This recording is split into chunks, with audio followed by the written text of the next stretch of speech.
Oh, good morning. Good morning, Tartaria, Australia.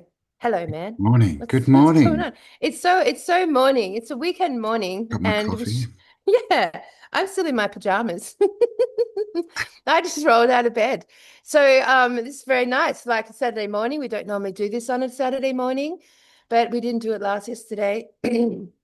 So hello, Right. everyone. Yes. Hello, everyone. Welcome back. What All did you think right. of our water theory? Let us know. Have you watched them both? If not, why not?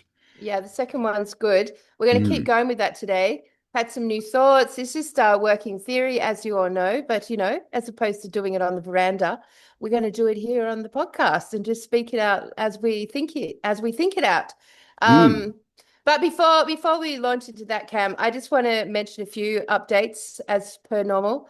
The first thing being the Get Your Shit Together hour. Now, Oh, guys, get your shit together.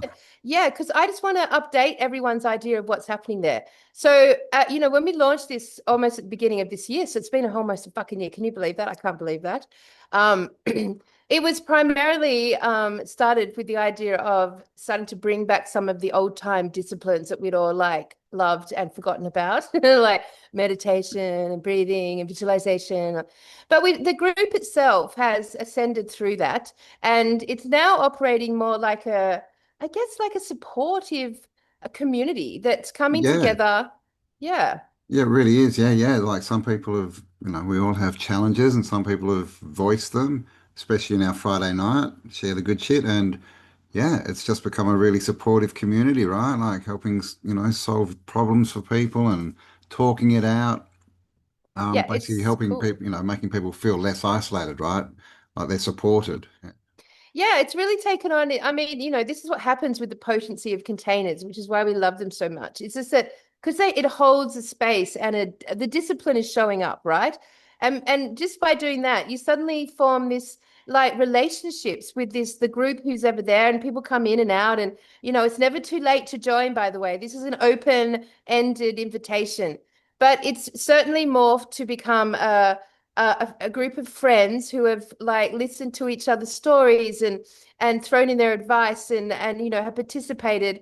So the weekly day-to-day thing seems to be more governed now by the people within the container who are volunteering to lead that session. And which is really fun because it means you don't know what's going to happen. It's definitely not static. It's definitely very evolving every day. Evolving, And yes. yeah, and you got meditation or visualizations, or there'll be this exercise or this idea, and people show different clips. I'm really just putting it out there again to tell people that this container is really powerful. Like as far as um, waking up every morning, and the first thing you're doing is connecting to a community every day, and then on Fridays hanging out for an afternoon session, which is all of that has seemed to fulfill a bit of a value that or a void that's been it's been lost within our current paradigm of this reality. And I look, if anyone out there in our community is feeling alone or struggling or in a sort of retarded Groundhog Day loop, or just feeling blah, or just feeling like they need to like do something fresh or new or different or anything like that, I reckon you guys should like jump on and check it out. So Yeah. yeah, I mean the community can't it flow, it's a flow, it's fluent, it's flowing, it's evolving, it's dynamic. I'm really proud of it. I love it. I think it's a really amazing space that's been generated through the Get Your Shit Together hours. So reminder to everyone, open invitation. If you want or feel that that's going to be something that's valuable in your life, then jump on. Like just jump in there. And you don't have to be there every day. You don't have to like No, yeah. overcommit. I mean, it's early, but I just wanted to update on that. Any thoughts your end, Yeah, Mr. yeah, yeah, yeah. Go Alexander? check it out, tartariaaustralia.com. And you don't have to show your face, you can sit there in your jocks with your Yeah. hair all messy and having your coffee and Yeah. just yeah, go through it every morning. And it's just a good way to start the day, right? It's better than getting up and turning on the YouTube or whatever, and it's good. It's just a good way to start the day, right? Yep. Starts you And fresh, good ideas. And it's just a Enjoy. good, and like if you're feeling shit on a day, you can actually just voice it, and then you're going to have all these beautiful souls and minds just like naturally moving to help you problem solve it because we are problem solving machines. That's how our brain functions. So, I mean, it's a cool vibe and putting it out there. It's just one of our steps out of the internet.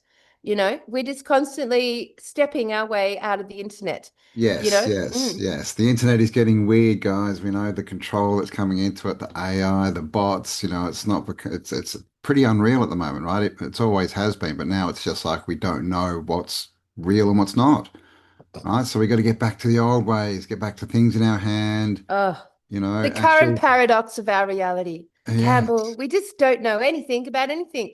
we But that's why don't. it's fun. Except we know this. We know this because it's in your physical hand. Go on, put it in your mouth, Campbell. Prove that it's chewable. It's right. It's chewable. All right, this is going so well. Guys, I've been laying it out this week and I fucking love it. I fucking love it. Is so much fun to actually see all of the submissions that come in. I mean, we never know what we're going to get. That's what I love about it. And it's all real. It's all human. It's all good. It's all good. It's good shit, Campbell. It feels It's good. It good. feels good. The content feels good. It makes you feel good. There's just energy through it that's so human. And Mm. I'm never going to edit anyone. I'm never going to censor. We're never going to correct your spelling. We're never going to correct your grammar. The more real it is, the more I like it. Yeah, yeah. Yeah, again, it's tartariaaustralia.com. And if you've got one, guys, and you're watching, leave it in the comments. What do you think of it? Because everyone we've spoken to loves it. And, you just said you'd sent it to your dad. That's a complete different I group and, did. thinking, and they loved it. Like my Yeah. family's seen it and, they really liked it. So it's across the board, but especially for our community, it's right up our alley, right? And It is. completely uncensored. There's none of the L grid, right? This is all humanness. I know, and it's so fun to be able to have a platform where you guys can actually promote things and sell things and Yes. and like actually a platform that's not like advertising on any platform is just fucked. It's so unbelievably expensive. It's impossible. Yeah, this is the cheapest advertising in Australia and to a captivated audience who are already on your wavelength into what you're talking about. $20 a month, you can put a full page ad in if you want, whatever you want. Yeah, because we don't censor the submissions. So if you can be fucking bothered to put together a beautiful one page app, it's going to go in. Like it's going to go in. The only censorship I'm ever going to do with it is the page cutoff. The amount of pages we do. And the more Mm. subscribers, the bigger it can get. But right now, like it's the submissions, we've probably got maybe over, I don't know, there's probably like 180 submissions in the inbox right now. And Yeah. they vary from the most like beautiful articles, the most fascinating pictures, to the most wonderful personal stories, to and really surreal stuff that is going to like just you're all going to love. It's right up our alley, right? It's you guys. So it's like there's nothing lame in there. There's lots of like how to solve like health issues naturally, all that stuff, just stuff that's relevant. So, I'm laying it out this weekend, guys, and I will tell you this is the last weekend. If you haven't done your submission yet and you want to, this is it. You have to do it this weekend. I need them by the end of Sunday. That's it. No more. That will be second edition. And hopefully we'll have it in the post in the next 2 weeks. So it takes 9 days to print. But yeah, man, this one's going to fly. It's going to Yeah. fly. Yeah, get into it. And it can be anything. It can literally just be a picture with a little title. It can be a poem. It can be a three-page article, right? Like, Yeah, yeah, or an advertisement. It doesn't have to be yeah. big. It's whatever you're into, whatever you want to get out there, whatever you want to share. Yeah, send it in Lots of before people have Sunday. lots of people have written books I'm putting in there. Lots of people are submitting books, and lots of people like this. I mean, we got our first Tartaria Australia crossword this edition. Call out Yes, to our yes, we need crossword some maker. cartoons as I well. love that. Things We like do need some this. cartoons. Yes, I want Yes. some cartoons. Come on, artists and cartoonists. Make some fun stuff that would be relevant to this audience. Now, my Hmm. big challenge this week is because I want to make that front cover in 3D, Campbell. I want to figure out how to do it. So that's going to be my big task for the fun bit for this weekend, because, when you used to buy magazines when we were kids, they used to come with things, Cam. They used Yes. to have little things stuck onto the cover. They used to have bits and bobs and like offers and cool, like, do you remember scrolling like the comic books at the back? There'd be like this, like, there'd all be these really exciting offers that as a kid, it just looked, Yeah, sea like monkeys, man. Sea monkeys. they came out, yeah, or box of magic tricks or weird random jokes like that you could purchase. Like there was fun stuff. Yeah, whoopee So cushions, all that stuff. So, and you can do that if you've got a product like that. Just make up a funny little ad or whatever and send it in, right? absolutely. So, yeah. So, last call out this Sunday is the final day. You've got 48 hours to put in a submission. And other than that, if you are listening to this show and you haven't fucking subscribed, you're an idiot. Get into it, man, because this internet is going to be out soon. At some point, We, this is going to be gone and you are going to suddenly be alone again. And so, the whole yes, point of these little steps we're making out of the internet, this channel is so fucking forceful about this because, like once this thing disappears, this is a fragile ecosystem. This is a hijacked alien, not in our service internet system. So every little step out of this is the plan. And so we got the Get Your Shit Together hour and you got the newspaper. These are all ways to stay interconnected.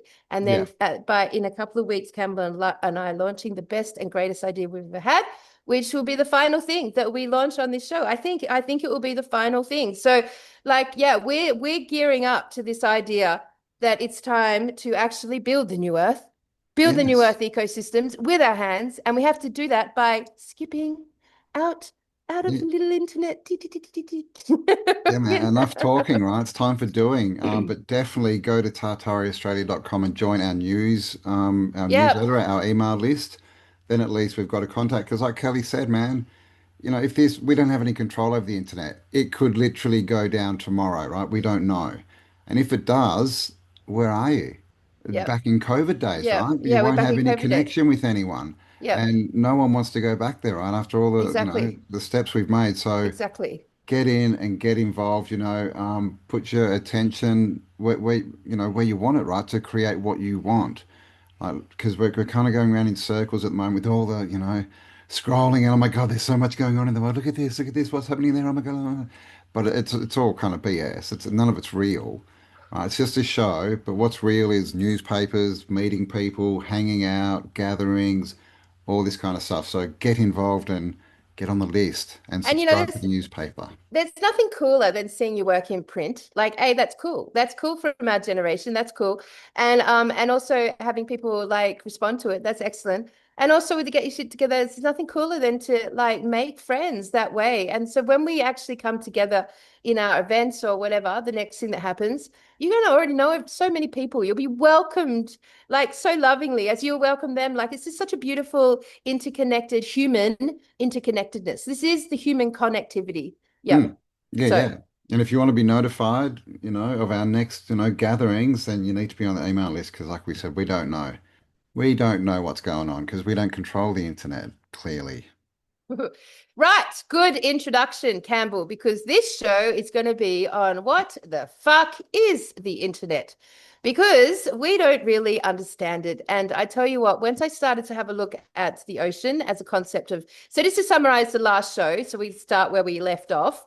There's this ocean that has appeared on this realm, potentially was the Great Flood, which had potentially very direct and intentful purposes, that the flooding of our realm with seawater actually was the bridge between the underworld and the above world. And via that ocean connectivity, we suddenly saw out of nowhere the innovation of basically the initial cables laid, which would become the internet. So that's sort of like the summary of, and we haven't explored the ocean. Apparently 80% is underexplored. We know in our own lifetimes that ocean exploration's been out of the question. Like it's not been on our radar. We can only ever name one ocean explorer in our whole Jacques lifetime. Cousteau. Yeah, which is crazy. Like that's wild concept. So there's some obvious things that we can look at here. And also that like ocean isn't something that we as earthbound beings require to live or survive.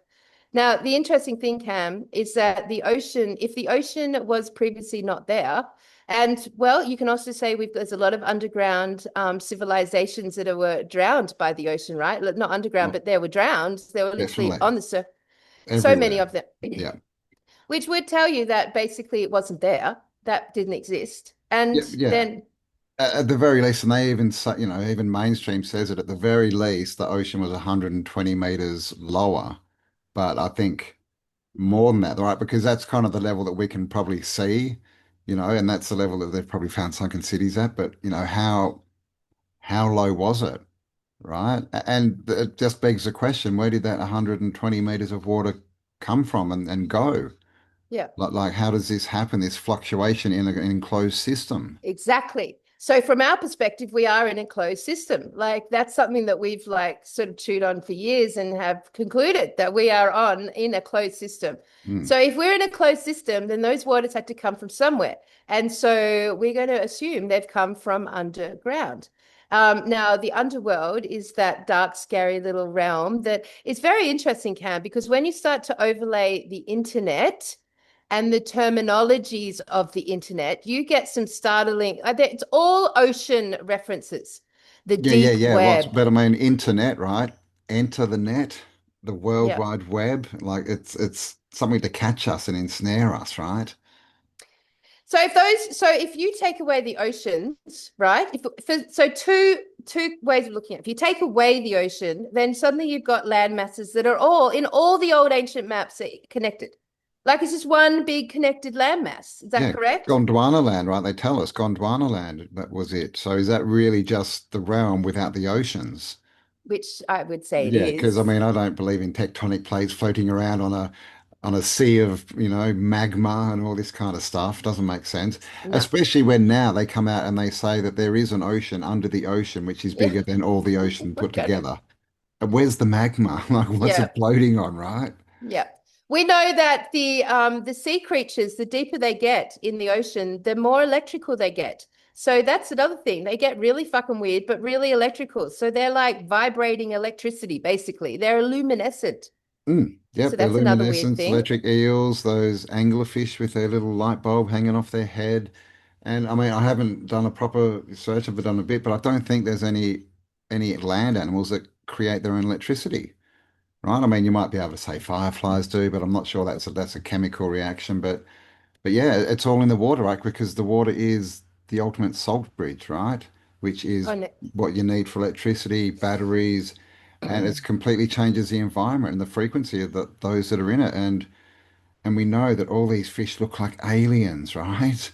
They really do, to the point where, Yeah. aliens in movies and that have been, designed off them, right? Because they look so Yes. weird and Yes. otherworldly. Hmm. Is that because they are?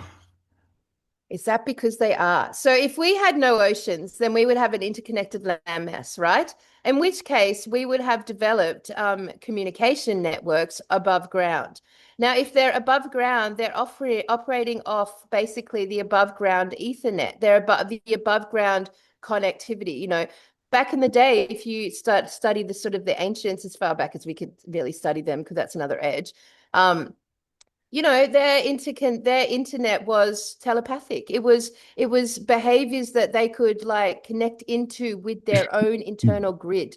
That's why they had things, people like shamans and the people that would like specialize in this process. Um, so if there was Mm. above ground, if it was an above ground communication network, it's entirely different from an underwater information connection, communication, connectivity.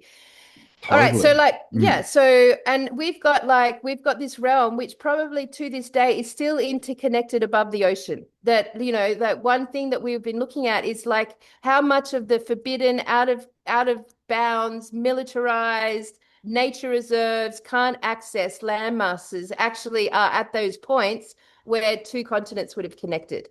A classic example is the Grand Canyon, right? Classic example is the Grand Canyon.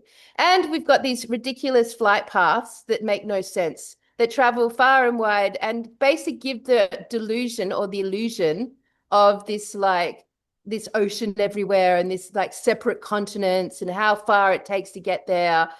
All of that is deceptive, Yeah, isn't yeah, it? it's all shipping routes and airplane routes, and you can't just fly or take a boat wherever you want, right?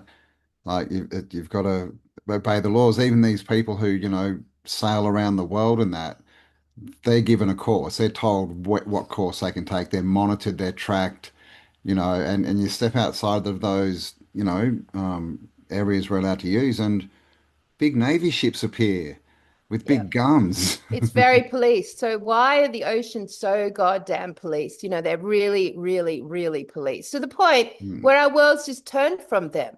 Our world's turned from utilizing them or exploring them or investing in different, innovative crafts to maneuver through them. Like we've just turned away from it completely and utterly.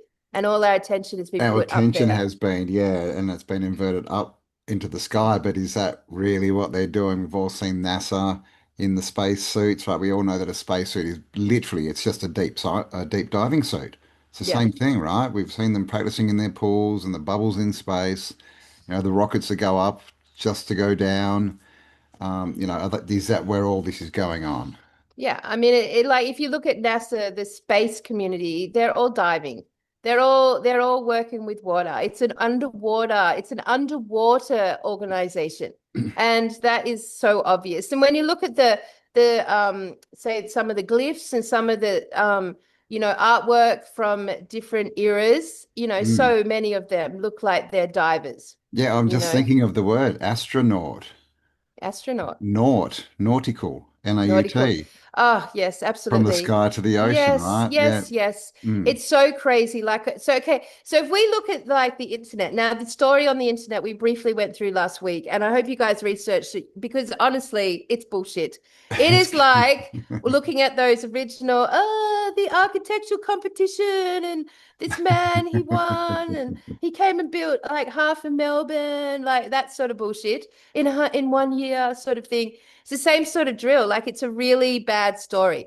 Essentially, if we had had the oceans forever, like the scientists would like to tell us that they're completely natural, millions of years, um, then by now we would have, over that like length of time, developed so much more input into the oceans than we have. But into their blank canvas up until this day, they've been there a million years. So the internet story, Cam, is essentially 1858, like in a like 1 to 4 5 year process. They like not only invented before the light bulb, not only invented fucking the cables that were going to be insulated and run, and the fine cables. I mean, these are like hair strands of wire, and Mm. then like managed to build like almost 5 km. Like how much was it? It was like so far, like 5,000 Ks of cable, and then put it onto, and then build a special boat big enough to carry the weight of such a thing, and then all of the like mechanisms to unravel it, and then just start launch their way into the ocean, and then basically without divers, without any sonar radar, without any technology, just basically drop it into the ocean and just keep going and expecting that it was going to just like land on the nice soft sand in a nice straight line and like, follow the boat to the other side of the world. Like, and this is like within a 1 to 3 year period, like in the 1850s. Like, so Yeah. that story is so fucking bizarre. It is so bizarre. It's like us taking a cable and basically running it from Australia over the Himalayas to like, wherever to the States, and actually just like dropping it all by aeroplane, just dropping it on the continents and letting it fall wherever it fucking falls, down the crevices, get Yep. down the rocks, up the hills, So, blah, so blah, blah. there's no way they could know how much they needed, how long it needed to be. No way. It's No way. it's crazy, right? Like, it's just all done. And hang on, I'm just going to share quickly because it was 1858, the first transatlantic telegraph cable. This is a picture. Like, do you Yeah. think that's, got 5,000 meters on it? I mean, and also it's not that thick, Yeah. right? Like, and they're telling us that we were basically running off that until fiber optics, right? Yeah. So the whole world came on board. But the weird thing is, right? 1858, they're putting the cable across the ocean, right? Then if we go here, where am I? The first town to have telephone cables, New Haven, Connecticut, in 1878. Yeah. So they're running cables across the ocean before they're even trying them out in a town. Yeah. That's That's just, crazy. that's It's retarded. retarded. So, like, you have to start to say there's an agenda here. So, like for actually the underwater cable system to be like you can see how it feels like, and then they built the Melbourne Exhibition Centre in a year without power tools, without industry, and without fucking anything, electricity. They Mm. built this out of convicts. It's the same sort of story, right? That it's the same sort of retarded story. So then but it happened. Here we are. We've got this interconnected cable that happened and then formed this and basically allowed them to declare war on the world, really, because one of the first actions that it really got utilized for was the oncoming wars, and letting everyone know that we're in war, and letting people know that we're invading, and letting people know that there's a war going on. Like without any of that, how would they even let people know? It's like you can Yeah, see yeah. why it was so important to them to form this worldwide communication channel, because without it, they can't control us. No They media. can't. No news, right? Like no narrative. And oh, this is like you said, this is happening over there, this which we're getting today, right?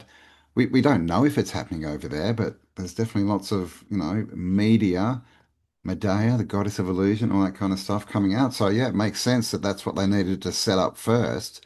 And then there's the question of all the, how did they take down Tartaria? How did they change the frequency? Why are all the bells cracked? And you add a crap load of salt water, right, to an environment, it changes the frequency.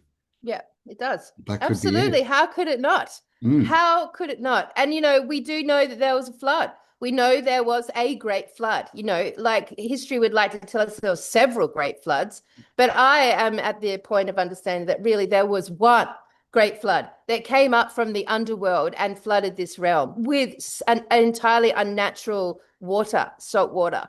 And it Mm. has, and it did. And that's the flood that destroyed and sunk Atlantis and Lemuria and was Noah's flood and was all the floods of all the floods, all the floods that had ever flood. It's like a one flood, you know. Mm. Um, Yeah, I think so. Yeah, I mean, and they love to tell us that life began in the ocean, don't they?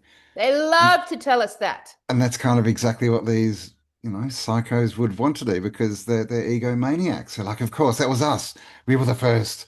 It's this again. It's just this weird story that's trying to promote them in their own little, That's right. little, I've little forgotten about minds that. is great. Yeah, That's right. Darwin's explanation is that we amoebas that walked out of the ocean.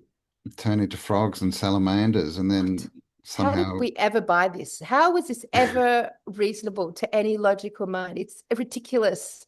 it, it's Ridiculous. it's ridiculous, and it's got absolutely no evidence at all. We don't have any evidence of microevolution. We've got macro, which means a bird can change the color of its feathers, if it helps with its environment. But as far as a bird losing its beak and getting a pig's nose, that doesn't happen. None of Yeah. this stuff happens. There's no No. proof at all of it. Yeah, I mean, I think there's been a little bit of evidence if we have like a magnetic shift, like if we go from the negative to positive charge, that in those moments there can be instant evolution or adaptation by animals that they could like adapt overnight to something as strong as that, but it is very Mm. like Yeah. unusual. But I mean, that's not even really evolution, is it? That's kind No. of more of a frequency change. And so you're just aligning with a new frequency and everything's Yeah. frequent. So it changes your physical structure, right? Yeah, exactly. Mm. So, like, we go back then to the idea of mermaids and mermen, which, again, another topic that sort of like floats around on the very edge of reality. It's like it's been Disneyified, it's been denied, it's been squarely put into the realm of fairy tales, just like the giants, just Mm. like the flying airships into fairy tales. And yet, there's definitely evidence. Well, I mean, I can't say with my own eyes, but yeah, I've seen a lot of clips over the last 20 years in the truth community of various moments in time when mermaids have been washed up dead on the shore or have been caught by fishermen. And, suddenly, instantly, there's like the military's there with their fucking white tents and their white things on and la la la. And everything that has ever connected with mermaids has been completely censored. And there was one horrible thing I watched a while ago about The spirit cooking. dinners. Yeah. Yeah. And how eating mermaids is like, whatever, eating the Some kind of underworld. delicacy or something. Yes. gives them It's an interesting immortality. one. And, you know, in history that they used to call them sirens, right? Yep, Right? exactly. We're surrounded by sirens at the moment, Sirens. right? We Sirens certainly are. everywhere. Now, if you had an army of mermaid and mermen underwater, like from the underrealm, or even bridging the underworld and the above world and keeping it like a low profile through our evolutionary understanding of our massive deception that we live in, then that would make so much more sense to me. So if the waters came from the underworld deliberately in order to bring the bridge that is required for the underworld to come into the above world and basically colonize and take over, then it would make sense to me that if you had an army of underwater beings, they could fucking lay an internet cable or lay a transatlantic cable. That would make sense to me because they're already there. They could lay the damn thing. Right? Mm. That just makes more sense than their explanation. Yeah, yeah, yeah, right. And they could, you know, obviously have their own technology and stuff down there, and they could definitely do it, right? And you know, I was thinking about, you know, Aquaman, right? He's basically a merman. Yep. And when you look at the sort of early, I mean, there's a billion superheroes now, but the earlier ones were kind of Aquaman, Superman, Batman. Mm, Batman's a vampire, mm, right? Clearly, mm-hmm. Superman came from some other place, and all of them when they have like superpowers. Like Aquaman has superpowers, you know, he's got his mind powers because they're in a different environment. And of course, Superman has Bizarro World, right? This alternate world that he goes into. So there's definitely themes like Yeah. between these superheroes, at least the earlier ones, right? That they're Yeah. all not really from here, right? Yeah. Hmm. And then you've got the we've got our whole context about the Phoenicians arriving, who The Campbell and I nations, squarely sea put at people. the beginning of the Abrahamic religions with the arrival of the Phoenicians, who morphed over time to become what we would know as the Jews, essentially, but began the Abrahamic religion, which was operating off technology, which was operating off electricity. So I went into look at all the holy books, Cam, all of them, to see if there was any relationship with the word electricity or that's anything of that ilk. And what the word that comes up is that the Lord, the God, the Lord emerged surrounded by lightning. Lightning was the word. And when the Lord spoke, he struck you down with lightning, and like that was the same in the Quran. Like the connection to these gods with lightning, which we could take as electricity, I would say. Electricity, which is El, Elohim, which is Yeah, El, you know, it's all this El thing, right? all the L thing, mate. The El Yes. thing. And then if we can connect that with electricity, and then we start to see the technology that they're trying to create. Like, what is the Ark of the Covenant? Really, what is the Ark of the Covenant? Is it a computer? Is It's a it weapon.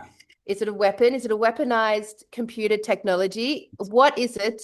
But it Mm, came with the directions of the Lord to build, mm. right? Yeah, yeah, yeah, right. Like, yeah. And this is, you know, we can take this into CERN and computing and the internet and Yep. quantum computing all seems to be this technology to give someone access to this realm, right? And it's all around electricity and electronic circuits and all this kind of stuff. So I did some like deep diving on what is the internet. Now, I'm not going to show you this whole video, but just for a few minutes, just to see the language that's being used, right? Because that's like, whenever you look at the internet, it's always talking about, it's got the watery ocean language all the way fucking through it. The way they talk about it, anyway, let's just play this Well, for a second. and let's not forget what runs through water, right? Current, Current current, radio waves. waves, good one.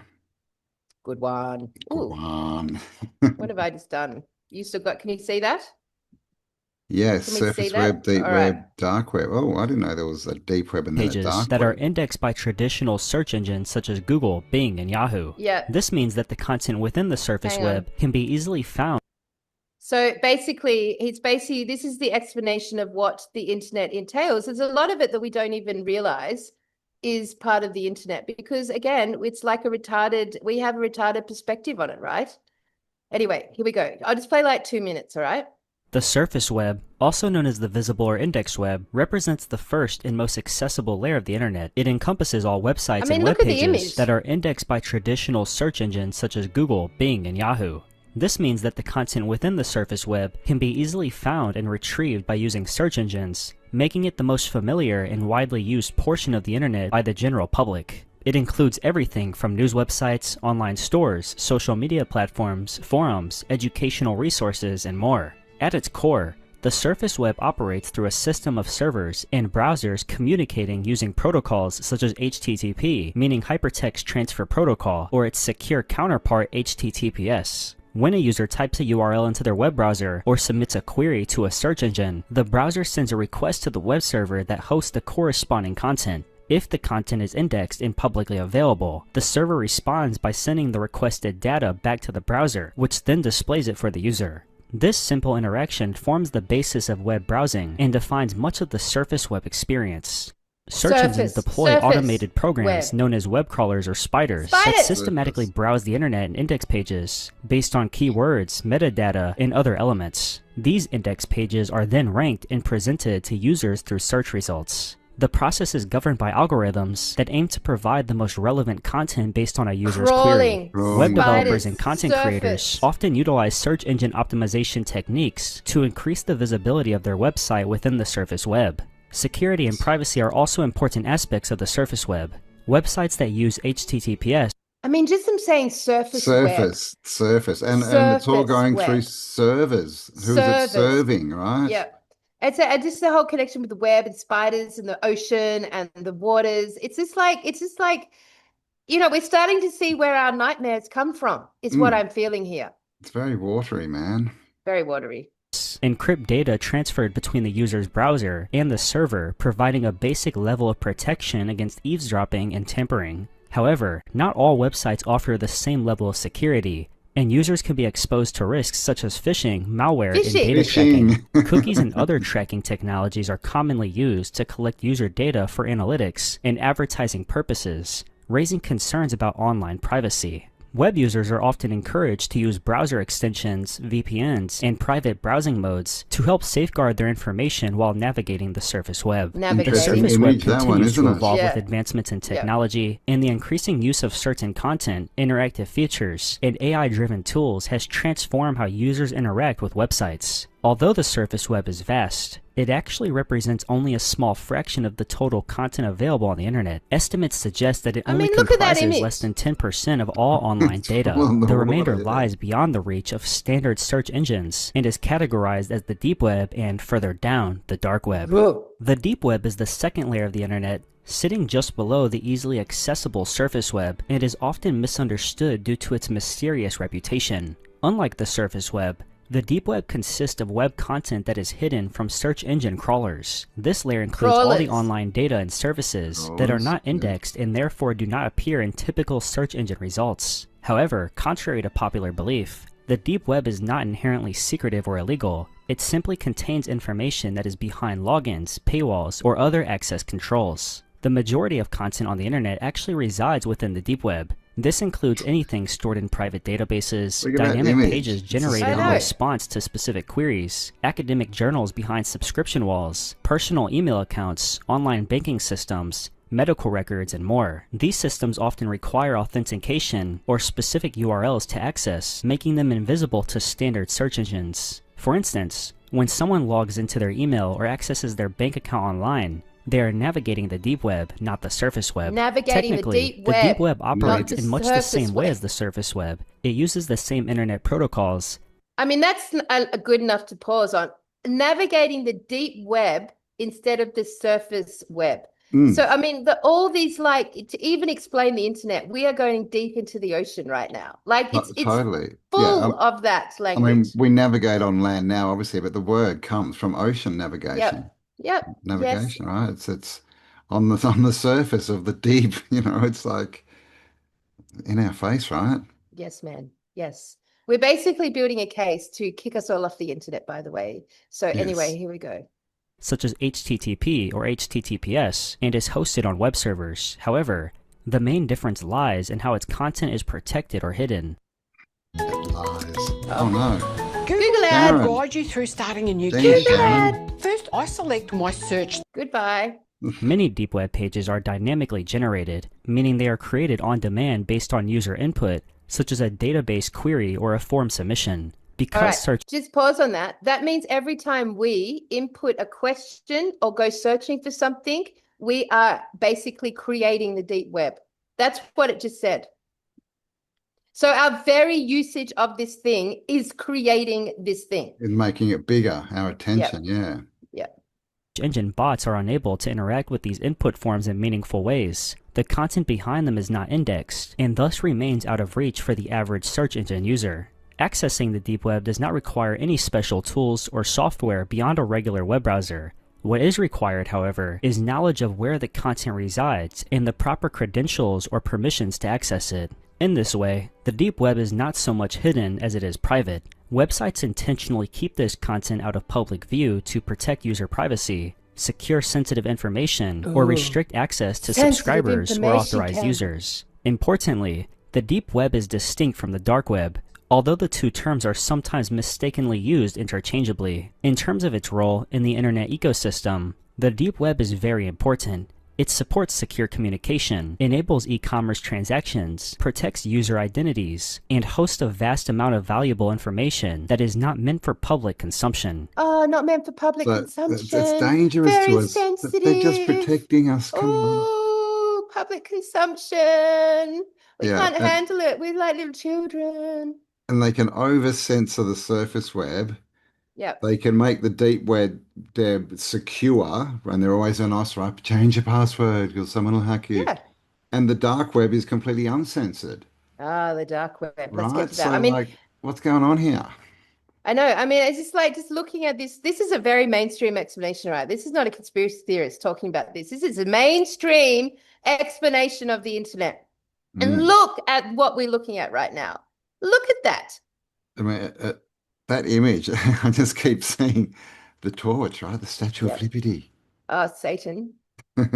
Without the deep web, online activities that require privacy and personalization would not be possible. Ooh. The dark web is the most concealed and least accessible layer of the internet. It is intentionally hidden and cannot be accessed through standard browsers or indexed by conventional search engines like Google or Bing. Instead, the dark web requires specialized software, most notably Tor, which is designed to anonymize both users and hosts. While the dark web is often sensationalized in media as a place full of illegal activity, it also serves legitimate purposes, specifically in situations where privacy is important. What sets the dark web apart from the rest of the internet is its architecture. Websites on the dark web use encrypted networks and operate under special domains, typically ending in .onion rather than the standard .com or .org. These sites are hosted on an overlaid network that exists on top of the regular internet, but is only accessible via software that supports onion routing. Onion routing works by sending data through a series of volunteer-run servers, or nodes,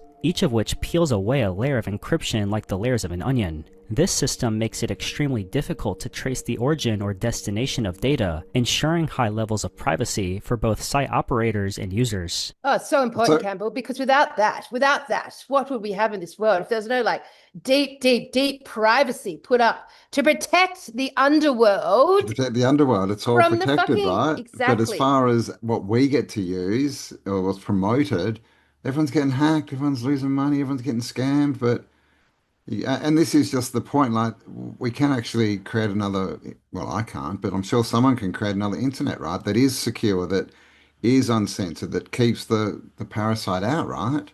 Well, I don't know. I don't know if you can use their own technology against them. I don't think so, Cam. Well, I think you can use their own technology I don't against know. them. I don't know, because this goes deep. This is like so deeply connected in a way that we have not even like touched the surface on yet. But it has helped wake people up, right? It has changed. But has it? I think it got away from That's my question. Has it? I think that is the real question. I think at the start, definitely, I was finding heaps, but now, definitely questionable, just because, we don't get information, right? We just get this little surface level and, our allowed information that's completely, censored and structured and so it's becoming useless. But back in the day when there was less control, where it was probably more like the dark web, you could get that was only a small amount of time, though. That was small. It wasn't. No one knew how to use it back then. Like back in 2007, man, YouTube was the Wild West. It was fun. It was like a Yeah. newspaper. You'd just get the randomest stuff just popping up and blowing your mind, going, what the hell? But I don't know, because we've been like sold this program that, you know, the internet's been the reason why the truth community have had access to information. But I was in the truth community before the internet. I Mm. was there way before the internet, reading, watching VHS tapes of talks, you know, reading books. Like I was there before the internet, and the truth community was very much well and kicking at that point, Yeah, you yeah, know? yeah, yeah. You'd be passing around the old VHS, with all the great docos, get all your mates around and watch some cool stuff, learn something. Yeah, for sure. And books, I mean, books were massive back then, right? And we're bringing them back. So Subscribe to a now newspaper. the truth community is just in a loop, right? We're just in a loop, an echo chamber projecting forward the next novelty idea, forward, and it's just like a loop. So I don't know if it has been of service to us. It certainly hasn't in a broader context at all. Zero, zero. It's the invasion, but let's keep going. Yes. The content found on the dark Oops. web is incredibly varied. On one hand, there are markets that trade in illegal goods and services, including drugs, firearms, counterfeit documents, and stolen data. These activities are part of what gives the dark web its notorious reputation. Additionally, forums and communities exist where individuals can engage in activities ranging from hacking and cybercrime to extremist discussions. Law enforcement agencies around the world actively monitor these spaces and have occasionally infiltrated and shut down high-profile marketplaces. Ironic, since they're the ones that like actually But created it and used it in the first exactly. place. It's the marketplace for the bloody parasite, right? But the decentralized and anonymous nature of the dark web makes complete regulation nearly impossible. The dark web also provides a refuge for individuals seeking to communicate or share information without surveillance or censorship. Journalists, political dissidents, whistleblowers, and activists in repressive regimes often use the dark web to bypass government monitoring and publish content anonymously. Ooh, Oh my bypass God. government monitoring. What? Ooh. That's horrendous. Ooh. Secure whistleblowing platforms like SecureDrop operate on the dark web to protect the identities of sources. In these contexts, the dark web becomes an important tool for preserving free speech and protecting human rights. Accessing the dark web is relatively simple for those who understand the basics, but it carries significant risks. Users must download Tor or similar software and configure it properly to maintain privacy. Even then, careless browsing or interacting with malicious sites can expose users to surveillance, hacking, or malware. Many dark web sites are unregulated and may be full of scams, phishing attempts, or harmful software designated to steal personal data or compromise devices. As such, navigating the dark web requires caution, technical knowledge. Hey, I'd just like to say, I think that whole explanation of the dark web's bullshit. I think it's all part of the programming. That like, you know, like enter at your own risk, and you're going to get caught by the government and la la la. Oh, that's programming bullshit. It's stay off, because at the start they were literally just telling us it's the safest, it's encrypted, you can't, get caught. It's all this stuff, and then they go into, oh, but don't go in there because you'll get, scammed, and people will get your information, which they just told us was pretty much impossible to do. So it's a narrative, man. That's clearly It's a narrative. where there's information that they don't want us getting hold of. That's right. We don't know what the dark web is. That's a concept that has an edge because we don't fucking know or understand what it is. And any context around what the dark web is. I've never explored the dark web. Conceptually, it just feels, and instinctively as a human, it feels bad. It feels Well, it's dark. called the dark web, and that's not by, chance, right? I mean, would you like willingly walk into something that was like a dark web? Would you willingly, physically, on the surface, go into a cave, for example, that was called the dark web? You wouldn't fucking do it. There would be like every instinct and every hair on your neck would be up. You would be like, this doesn't feel good. This is not where I need to be. This is not human as such. That's what I think of when those two words, dark web, is non-human to me. Yeah. So this human explanation, fucking bullshit. I bet you it's bullshit. Yeah. All right, sorry, carry on. And a clear understanding of the legal and ethical boundaries involved. Oh, whatever. From a cybersecurity perspective, the dark web is a double-edged sword. It is a common destination for stolen data, such as login credentials, credit card numbers, and personal information that has been leaked or sold following breaches. See that image? That's what I feel like the internet is. I feel like these cables have come up from the underworld, up through the oceans, and have through the oceans emerged into our physical reality. Like that hand coming out of the internet. It's like coming out of the ocean to start with. That's what it feels like. Like AI has morphed its way. So when I think of the ocean right now, I'm thinking about the deep, deep dark of the ocean. And these like cables just emerging out of them, like AI tentacles just merging out of the underworld. And all that they were told to do and taught how to do was connect it all up. Like that it was already there, just like weird tendrils of fucking wires and technology, just like ready to just be connected into the surface. That's how it feels like to me. Mm. Yeah, and it's just the new circuit, right? The old world it was a macro circuit, but different, right? Ether technology. That's what the overlay is. The Yeah. L.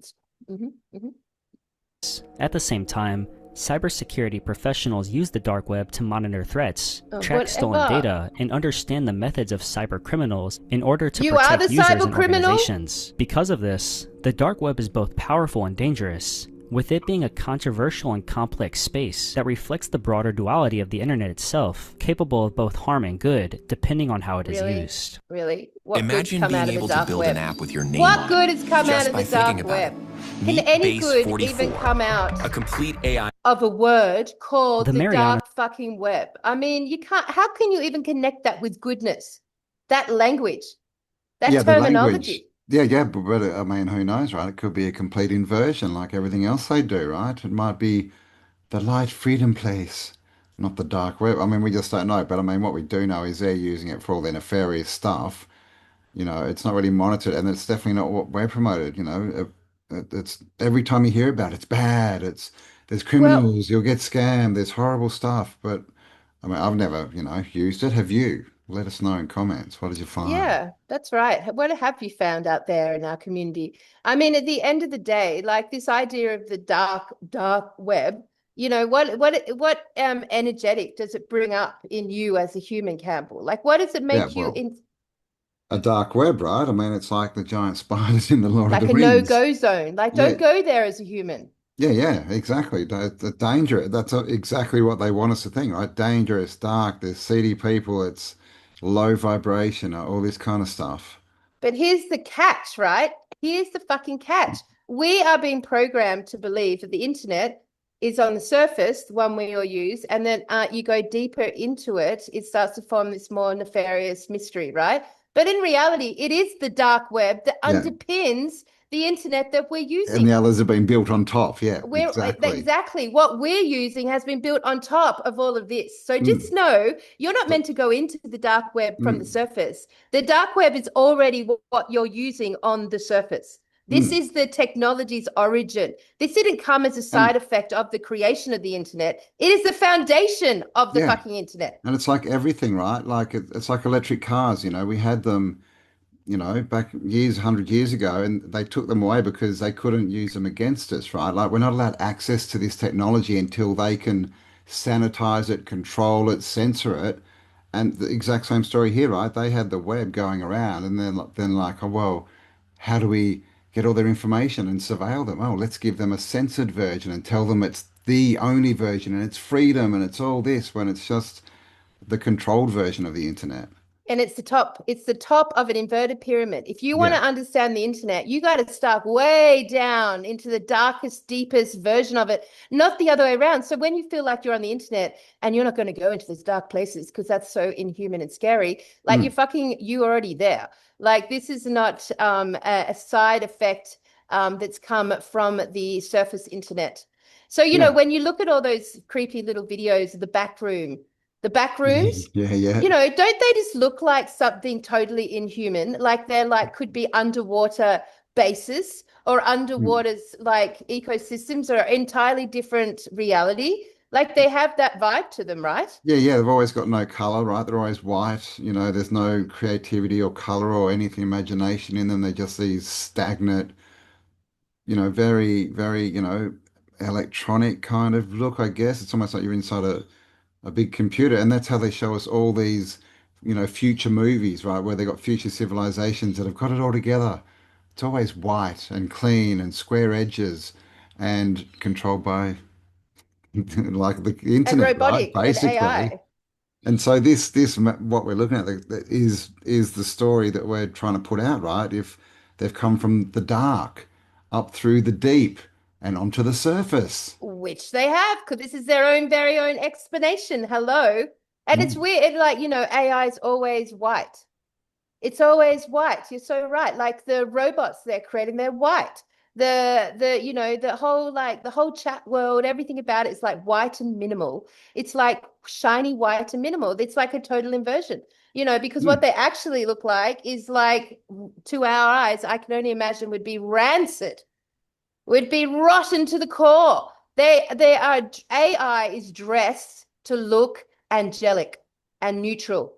That's how it's been presented to us. Angelic and neutral. Yeah, yeah, Neutral wisdom. Neutral, neutral, neutral. But fuck yeah. that. It would be rancid. Yeah, well, it's very kind of fallen angels, right? Like it's that they came down and angelic and looking good and gave us all this information that would So help did us they come all. down, Campbell, or did they come Well, up? yes, well, exactly, right. The inversion. So the story is they came down. So that, yeah, they came up right, but they've given us all this information and all this knowledge that we think is empowering us. But And yeah, clearly, at this point, we can see that it's not. It's a scam. and we don't have, there wouldn't be celebrities without the internet. There would not be celebrities without, and not Not just the internet, all of it, all of the the communication channels media, that, yeah. yeah, it wouldn't exist without this now. No, yeah, the movie, like Hollywood couldn't exist, the music industry wouldn't exist, No, and the media, obviously, the news wouldn't exist, right? And they're the three main influences on us. it's diabolical. I was only going to show 2 minutes of this clip, but I think this is good for everyone to get a really good understanding of what this fucking invasion actually is. So let's keep going. We're Right. on to a part of the web I've never even heard of, the I know, Marianne right? web. He just said it was the deepest level, but clearly there's more. But There is wait, more. Check it there's out. Yeah, more. wait. Here we go. The real internet we're using. Web is a concept that exists more in the realm of internet mythology. It is often described in online forums, Wait, conspiracy internet mythology. Mythology, I know what the Internet hell. mythology? Oh my God. theories, and digital folklore as the deepest and most secretive layer of the internet, far beyond the surface web, deep web, and even the dark web. Named after the Mariana Trench, the What? deepest part of the world's oceans, the Marianas Web is portrayed as a hidden digital realm where the Oh most my sensitive, gosh. powerful, or forbidden information resides. All right, Cam, I don't know That anything is, about the Mariana Trench. Tell me everything you know. What do you know? well, the Mariana Trench is the deepest part of the ocean, is what they Okay, say. there you Yeah, go. yeah, How yeah. fucking interesting. And that is like very interesting. Hmm. I've never heard of the Marianas Web. Have you? Not the web, no, Hmm. no, Hmm. How definitely very not. fascinating. So, in their own mythology, because the internet has a mythology, for fuck's sake, why wouldn't they? They're the invasions and the They love Phoenicians, that kind of stuff, right? Their stories of Abrahamic. all their Yep. gods and stuff. Yeah, So, they're about to place us in the Mariana Trench. So, that is, as you just said, the deepest part of the deepest ocean part that we know, that we like. that we're Having told said that, about.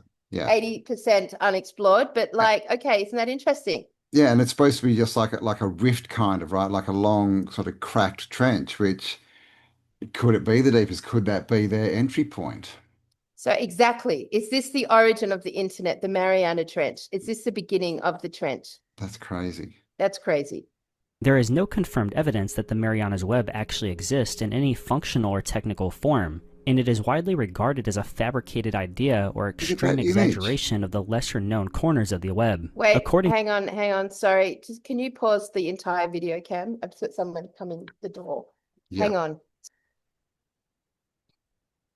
to the lore, the Marianas Web is inaccessible through any known software or browsing method used for the other internet layers. It is said to be encrypted with quantum-level computing and protected by protocols far beyond the capabilities of modern technology. All right, let's pause on that for a second, Campbell. Encrypted by What do you, quantum computers. what do you have to say about that? Wow, quantum computers are very interesting. These are these computers that they have to keep in deep freezers, by the way, like in the Oh, ice. Yes, is that very, so? yeah, Oh, very yep. cold. And one of the creators, Geordie, if I can't remember his surname, literally says that they are going into other dimensions and bringing back information and resources. And it's like, what did he say? It's like basically being at the altar of an alien god. Right. Good then. Excellent. All It's right. We're very starting to interesting. understand the origins of our invaders. Cool. Let's go. Some theories claim it can only be accessed through advanced artificial intelligence, highly restricted government systems, or even biological computing interfaces. These ideas are based purely in speculation, as no practical example or verifiable technology currently exists that supports such a system. Stories about the think of the word biological, logic, thinking through a natural form, right? Like literally using us as computers. Using us as computers. Exactly right. Yes, exactly. Like, just keep it in context, people. Like, this is not the dark web, not the deep web. This is underneath both of those. And this is the foundation of your internet. Mariana's Web often include content of immense secrecy and importance. Ooh, men's products. Oh, they fucking love all these ads. Is that the Wiggles? Hey, we're how ridiculous. Yeah, anyway. Some describe it as a digital archive of suppressed knowledge, such as classified government research, extraterrestrial communications, advanced artificial intelligence, or even ancient hidden knowledge. Yeah. Others suggest it is where the true decision-making entities of the world reside. Oh my gosh. We've hit the bottom. We're not even at the bottom yet, man. Well, we're just in the Mariana's Web. That's crazy. Extraterrestrial, which is extra land, right, from another land. And that's where they make all the decisions and rule the world from. I mean, but the Mariana's Web is this mythological Campbell. Oh, of course. But yes. It is where they make all the most important decisions, and does interconnect artificial intelligence with aliens. Crazy. Is this blowing your mind? Yeah, it's good. Yeah. It is. Are removed from the public and even governmental scrutiny. These claims are typically unsupported, but nonetheless, the allure of the unknown has helped sustain the myth of the Mariana's Web. From a technical standpoint, it looks like the symbol of the god A that you see in Sumerians, where you have the wing coming off the circles and the little dude popping his head through. Yes, going down deep in the waters. We should put an image of that when we finish. You can find one of those. Okay, I'll put one up. I mean, I love how we just look, how the entire conversation about this is you're seeing visuals of the ocean. You're literally seeing visuals of them getting deeper and deeper into the fucking goddamn ocean. Why?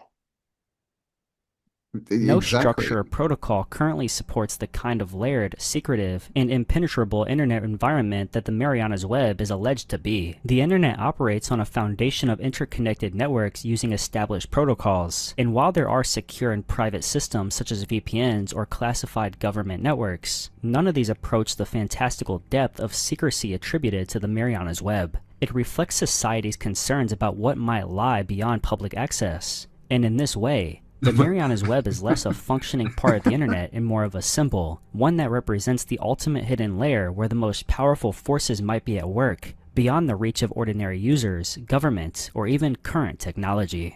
The mediator layer, often referenced in speculative internet models rather than... What? Anyway, we're not finished. That's not the end. Let's keep going. The foundations of our internet. In official networking standards, is described as a transitional zone between the more accessible layers of the internet, such as the surface web, deep web, and dark web, and the deeper, more obscure layers like the Mariana's Web. Though not officially recognized, the mediator layer is theorized to act as a gateway or buffer, providing a controlled or Okay, pause. Sorry, Cam. So the mediator layer is under Mariana's Web, and it's meant to be a buffer zone between the two layers. Like, what the fuck? What the fuck? What's down there needing to fucking be a buffer zone to resolve, like, communications between what exactly? If humans cannot even get past the dark web, who's using it right now? Where are we in user language if humans have no access? And exactly, what are they mediating from and to? Exactly. Why do we need this? Why do we need? Yeah. obscured access point to the deeper and more secretive parts of the digital realm. It is said to serve as both a filter and a facilitator, mediating between users and the sensitive information or networks that lie beyond ordinary reach. The purpose of the mediator layer, according to these speculative models, is to protect and regulate access to information that is not entirely hidden, but also not freely available. It is often imagined as containing... Oh, what is that statement? That's such an oxymoronic statement. All these statements now to me is oxymoronic. Like they're contradictory of themselves.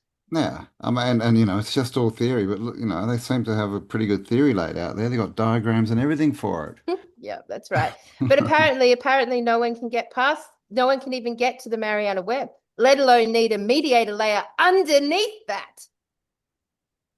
Restricted research, sensitive databases, or secure communication networks that require not just passwords or encryption, but also contextual access permissions. For examples, a system in the mediator layer might only allow entry under specific conditions, such as geographic location, biometric validation, or multi-layered identity verification. It is designed to offer more... like maybe if you're a vampire, for example, maybe like if you have a specific blood, for example, anything that's not human, for example, maybe you're a mermaid. And mermaids don't get fooled by this Disney bullshit behind me. Don't get fooled by that. That is not what mermaids and mermen are going to look like. Do not be fooled. Security than the dark web, while being more accessible, at least in theory, than the Mariana's web. It is thought to use decentralized hosting models, sometimes incorporating blockchain-like structures or peer-to-peer encryption framework. Hello. Did they say blockchain, Campbell? Did they say blockchain is used at this level? Have we suddenly started to understand what the fuck blockchain is, where it came from, why it's suddenly taking over our entire economy in the world? We're under the deep, darkest version of the internet, which we as humans don't want to go anywhere near because it already feels really fucking bad. But way down the bottom, the mediator layer, they're using blockchain, Campbell.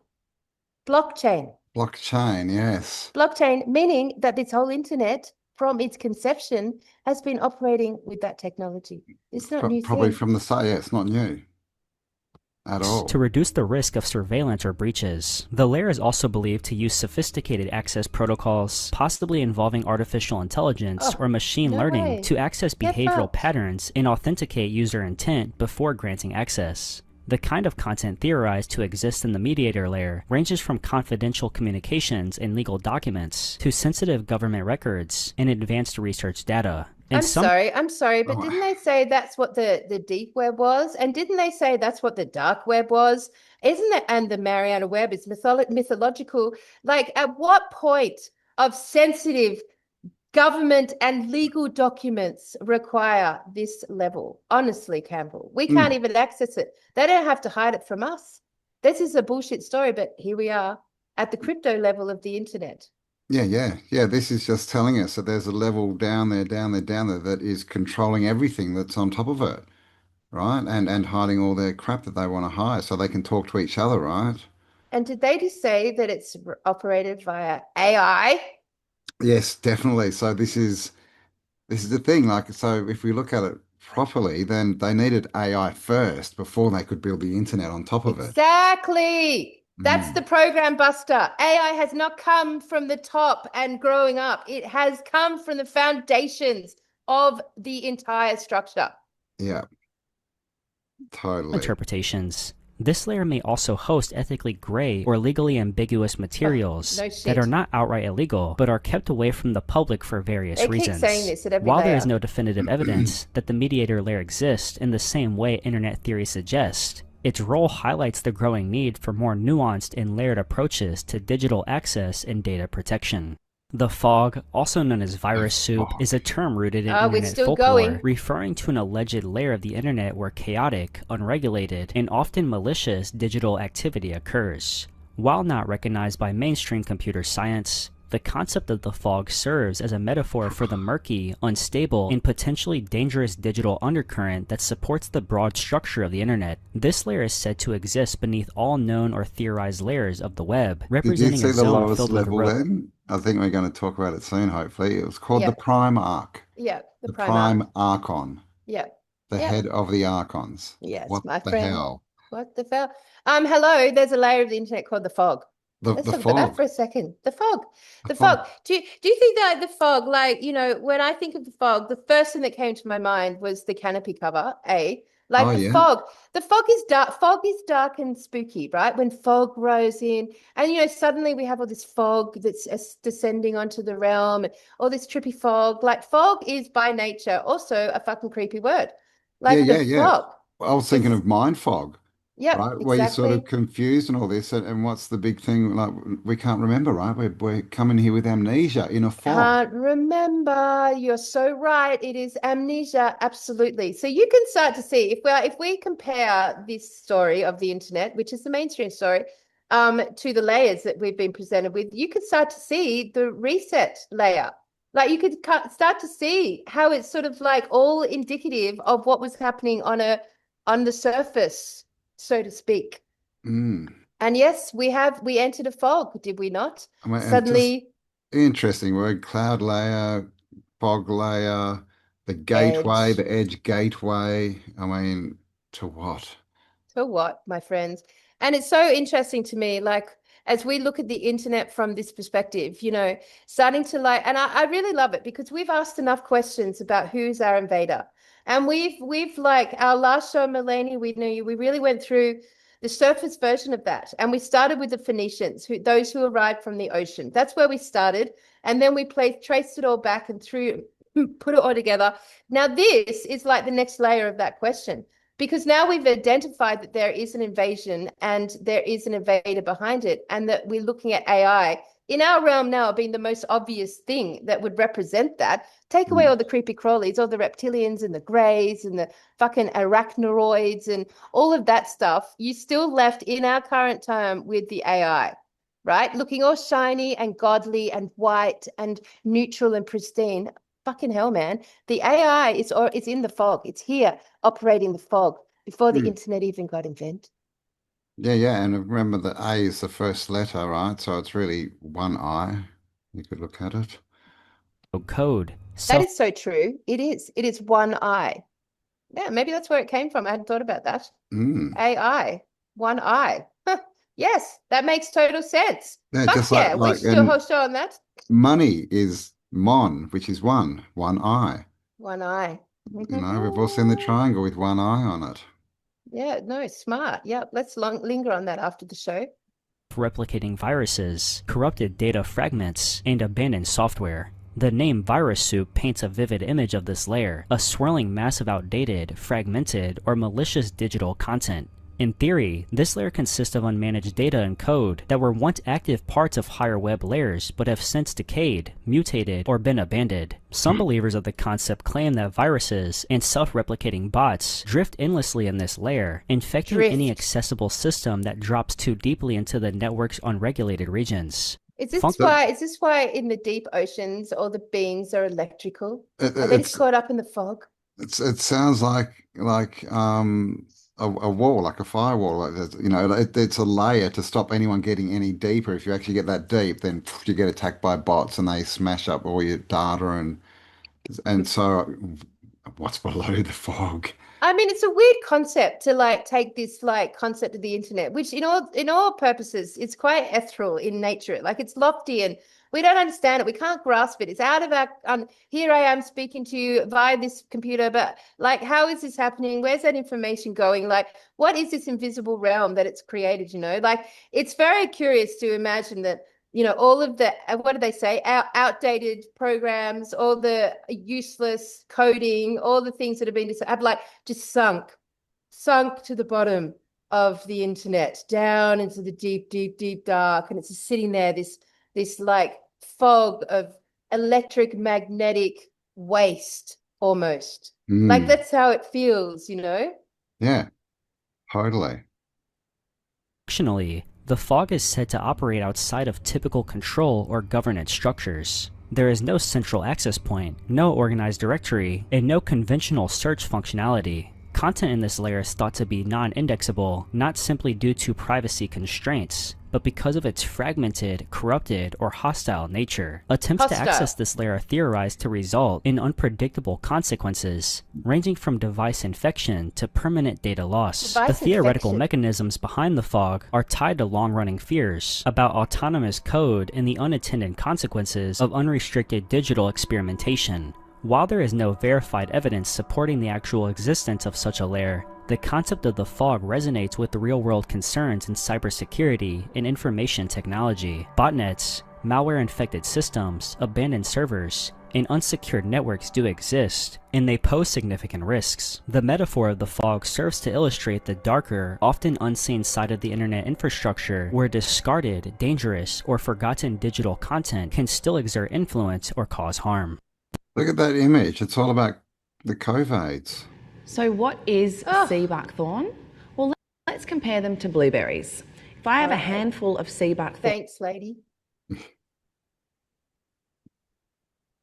The Primarch system is a concept drawn from speculative models of the internet that explore its deepest and most mysterious levels. It is often described as the theoretical base layer or core of the internet's entire structure, a digital layer where the foundational mechanisms of data control, system behavior, and information flow are not only hosted, but actively governed by autonomous, possibly sentient systems. The term Primarch implies a kind of supreme authority or origin point, suggesting that this layer functions as the internet's command hub, if not by design, then through the evolution of artificial intelligence or deeply embedded legacy code. In these interpretations, the Primarch system does not operate like conventional websites or servers. Instead, it is described as a distributed, non-localized network intelligence that has access to and oversight of all digital activity. It is believed to exist beyond human reach in both physical... Can I just pause it for a second? Let's just go back to that little image there.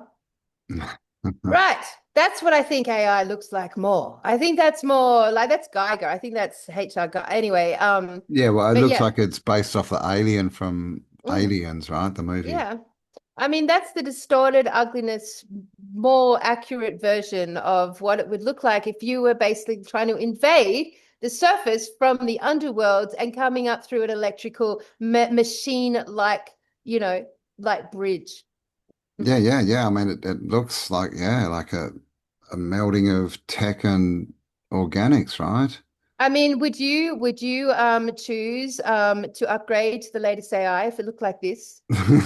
You know what I mean? Like, would you choose to upgrade? Like, it's like the story of Santa, you know, this like Coke version of Santa, but like the original sort of, you know, versions of Santa were ghastly. Ghastly used to eat children, ghastly, terrifying, nightmares. And yet it's got packaged as this like fucking thing that we bring into our homes every year. Well, I think that's a more accurate look at what the internet is, what's behind the internet. And what we're feeding. And who's controlling it. Yep. In these interpretations... I mean, if our computers look like this, would we be wanting to be on them all the time? You know, if your computer looked like this, Campbell, and you're just like typing into this like thing that looks like that, you would not be inclined to use it very often, would you? In fact, you probably wouldn't even buy one. No.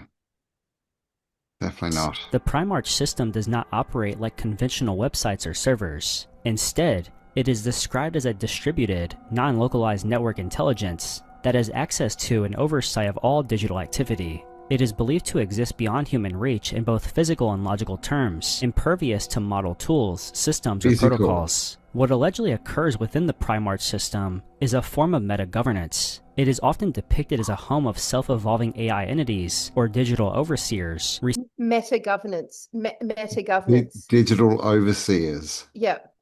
Responsible for monitoring the integrity of global digital systems. Some theories claim these intelligences silently regulate the function of encryption standards, data transmission rules, or even major global communications protocols.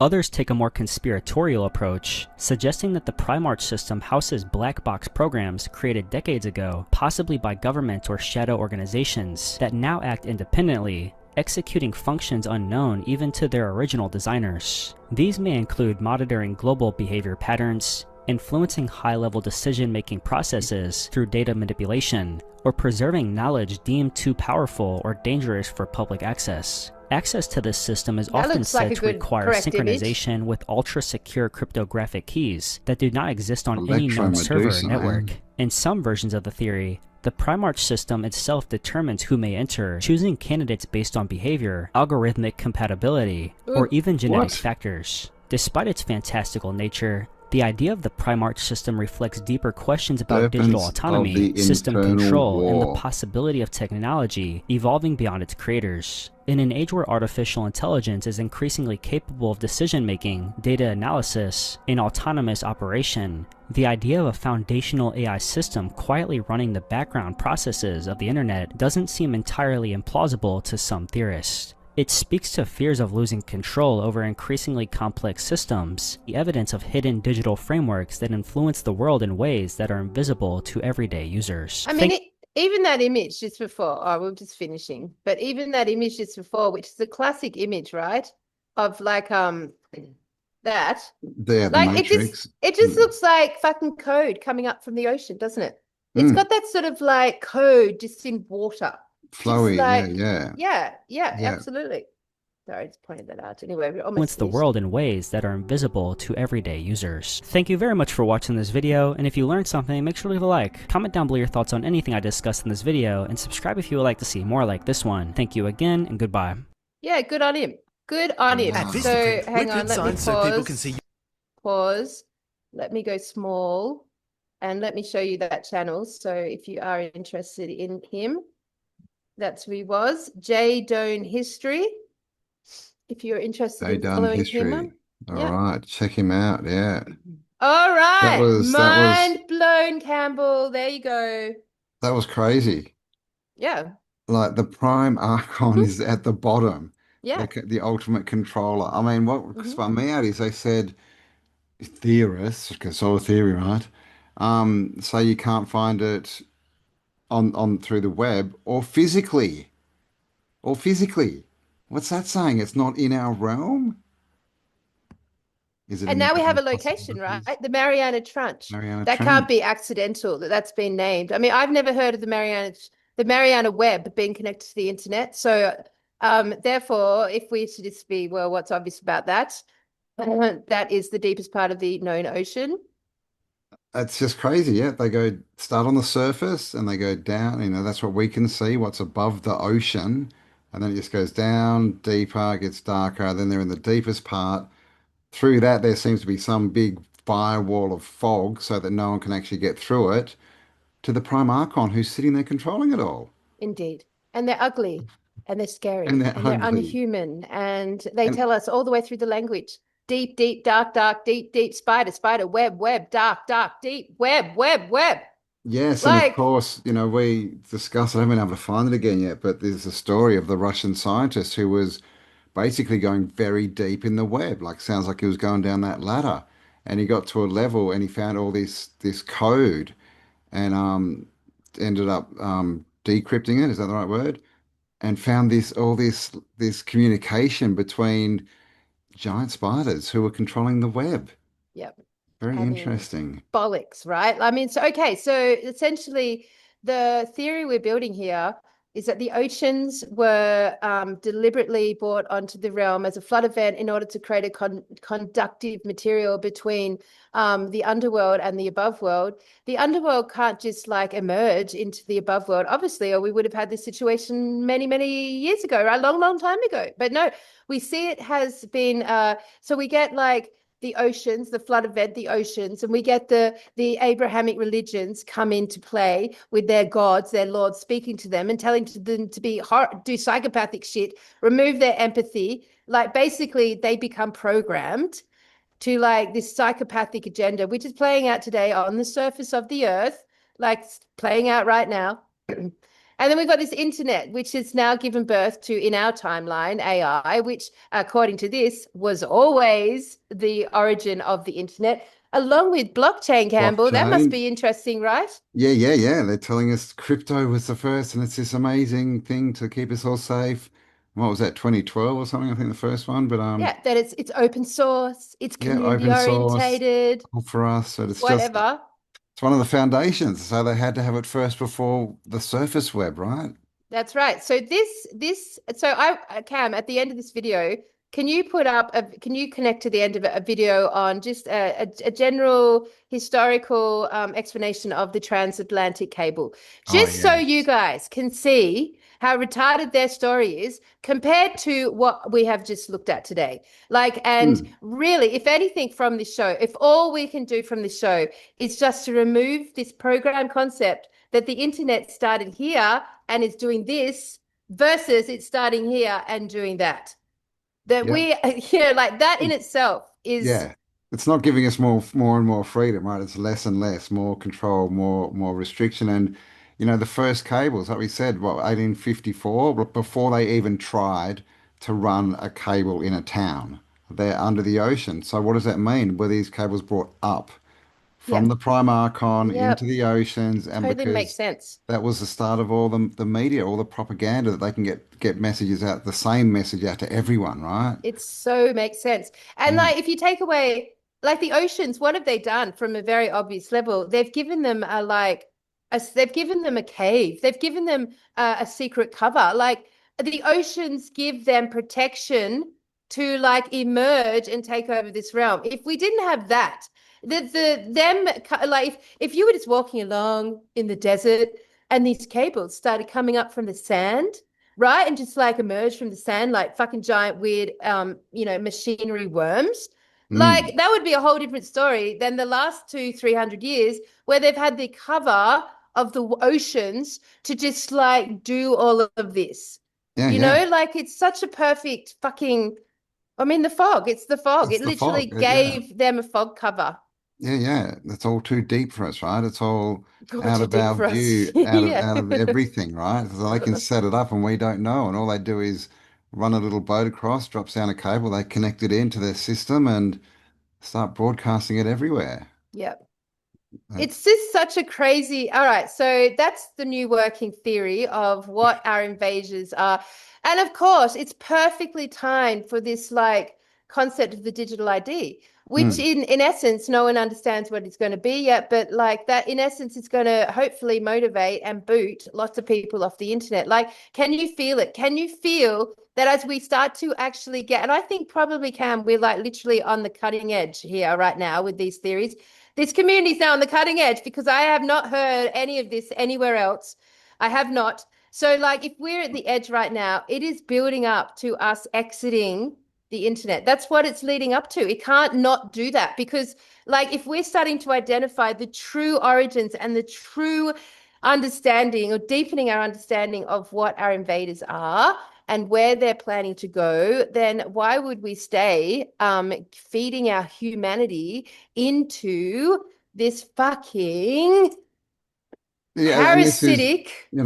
people keep talking about loose. Oh, they're mining our loose. It's like we're giving it to them every time that we spend all this time of attention on Yeah, the internet. Like yeah, if there's a loose exchange, it's not just them vampiring off us. It's us saying, "Here you go, have my thoughts, have my yeah, I attention, know. have my creativity." All those Mm. people that are talking to AI, when AI started in the chat, all that stuff started like what was it, only 12 months ago, Cam, where we had to do a show about, maybe there's a sentient intelligence there that's neutral, and maybe we can, we're at that level of the conversation. Well, fuck that right off right now. Like for everyone who's using their AI to gain insightful spiritual wisdom, like you're literally feeding into your friggin' enslavers and invaders whose only care in the world is to control and bridge the underworld to the upper world. Like it is not in our service or favor.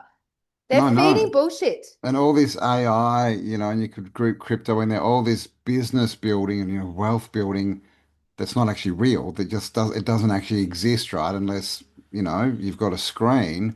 Like it's putting all our attention into the 2D world, taking it off the 3D world. We're not building in the 3D world. And, if we're creators and we get what we focus on, like we're going to end up in a 2D world, right? With the in the goggles fog, on, laying in the back fucking in the fog. fog, in the fog, We are in right? the fog. It's Mhm. it's yeah, it's a good one to think about, right? I mean, at the end of the day, it's going to motivate, like there is going to be a time that we're in right now that the new Earth ecosystems are going to have to be built, and they're going to have to be built physically with our hands and our creativity on the physical surface. And that is going to have to happen. That's happening. That is the only thing that can happen at this point. Because if like I mean, it's always a paradox, because obviously we're talking on this thing and everyone's watching the show on this thing. That's the paradox, but it's temporary.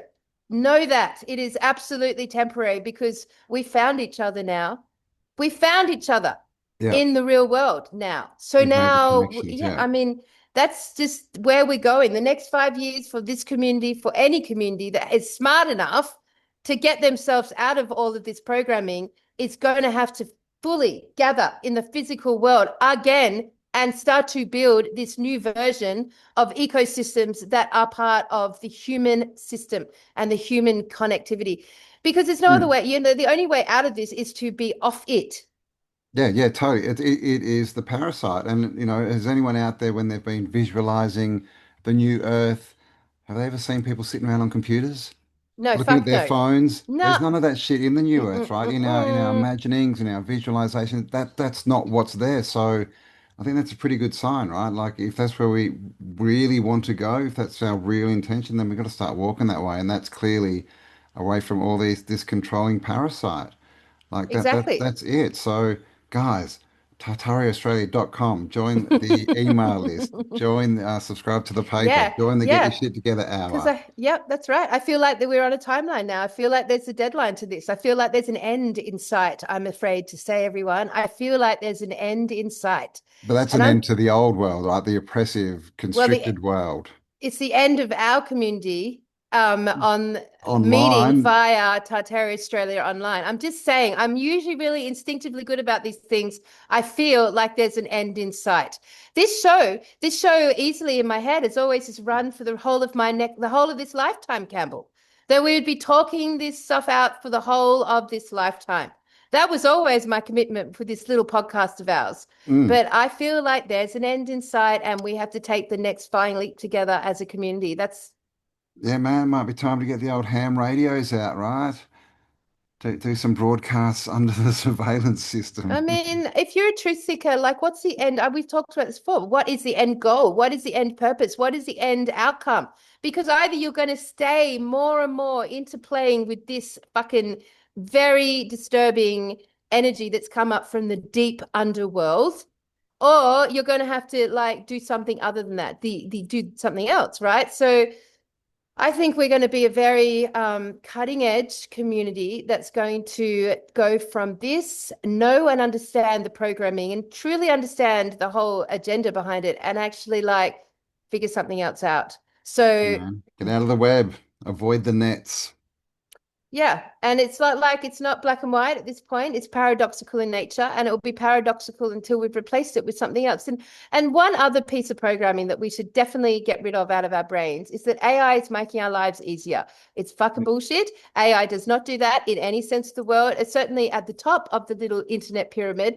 It's getting less and less easy, less and less human happy, less and less convenient, and we're wasting more and more time on it. And whenever AI replaces your job or your creativity or your actions and can do it in 3 seconds, have you really now got all this free time because of AI? No. All that happens is all the other shit you have to do fills in on top of that using AI, and nothing. And when the only possible freedom is people thinking, oh, universal income, that's the government now controlling you even more. It's like, so it does not lead to freedom. It leads you down a tunnel that goes deep into neither a does stream. crypto or blockchain. There's no freedom in that. You don't even understand what it is. You don't even know. If you go and look at the origin story of the blockchain, it's fucking bullshit as well. It's like, oh, some guy that no one knows, some anonymous man in fucking Japan or China, created like, hello, it's another one of those stories. So all of this is interconnected. All of our whole truth community, all the subjects we've looked at, all the fucking things we've like explored, this is potentially the origin, and it may be in the Mariana Trench. Crazy. Cray. That's what cray Charlie cray. used to say, cray cray. Cray cray, man. Yeah, my voice. Crayfish, you know, Cray and cray. interesting that, you know, all the underwater fish and bugs and species that we eat and consume were once land living animals that like grew bigger in the oceans.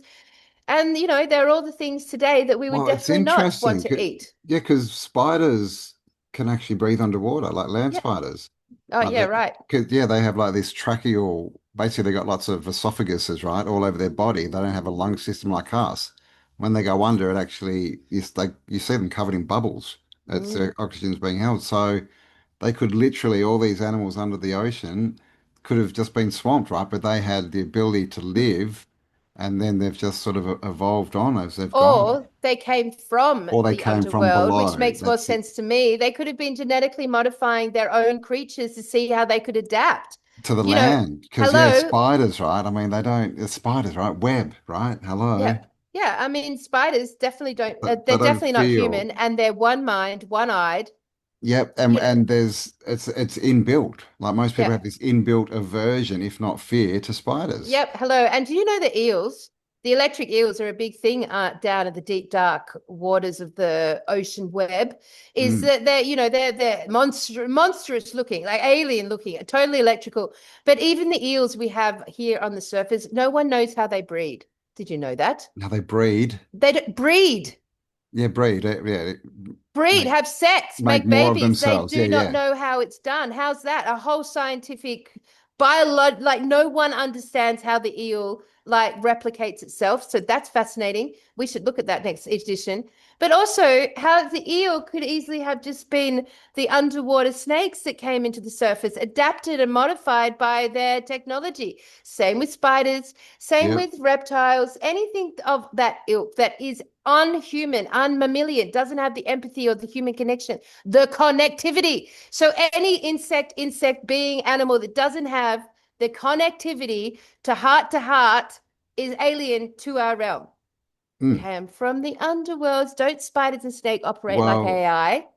yeah, yeah. Don't they It's really like they again, right? don't? Like evolution is inverted. So yeah, did everything actually come up from the sea? Yes, from And the so underworld. spiders come from crabs, not the other way around. Snakes come from eels. I mean, it's a good theory, and we know about the whole, cryptids, genetically altering things, all this stuff that they're supposed to All know. the So parasites. makes All sense. The the fucking parasites, parasites. yep, leeches, all this kind of crap, right? And I mean, All from the essentially, a watery tick's just a realms. little spider, Yep, right? yep, it is. And a tick looks like a fucking little underwater crab or something of that ilk. Mm, You know, so everything we've ever been taught about what developed on the surface from our history, this perspective is like inverted, because I'm truly understanding that anything non-human, non-heart based, non-empathetic, not able to form a connection with connections. us, right, is from the underworld through the oceans, their own genetic modification of their own vehicles. Hello, maybe this is how the vampires came about. You know, they're just constantly trying to modify, you know, the biological, right to what level? Right at the Well, bottom level, they were talking about bio AI. yeah, yeah. The Archon down there. Um, Yeah, I mean, it's all frequency thing, right? We can't like get a connection with a spider or a scorpion or a snake. We No, can with a no way. dog, right? And Definitely. even in the ocean, right? The mammals Yep. in there, the whales and the Yes, dolphins, yes, massive yes. connection, but everything else, Yep. not, Yep. right? That's Interesting. right. Yeah. All right. Well, I think we should leave it on that. I think it's very easy, like to see what can connect to you and what cannot. What's got connection to the heart and what does not. You're easily going to see what isn't of this realm, Mm, and it you can watch its evolution through the oceans. Definitely. nice. All right, guys, we'll leave us your comments after you go to tartariaaustralia.com, subscribe to the newspaper, Fuck yeah. give us your email, join the Get Your Shit Together hour. Because if you don't, you're going to miss our big announcement if the internet gets shut down tomorrow, right? You'll miss it all. You'll That's miss true. the next Actually, that's true. stage. You have to just You fucking have do to be it. on the email list, guys. That's all Yes. free. We'll send you out emails. But if you want the cool stuff like the newspaper, you have to subscribe. So do that. Cheapest advertising in Australia too, Oh, by the way. Probably the yeah. world. Also, it's going to make you feel really fucking happy and good when you read it, and because it's full of human connectivity. Exactly, man. Stop the scrolling. Start the page turning. All right. All right, everyone. Well, that's good. Excellent. I know you're going to enjoy that episode. Excellent. You've now been updated on the origins of the internet. There you go. All right. Leave us your comments. Stay awesome. And we'll talk to you all next week. All right. Lots of love, everyone. See ya.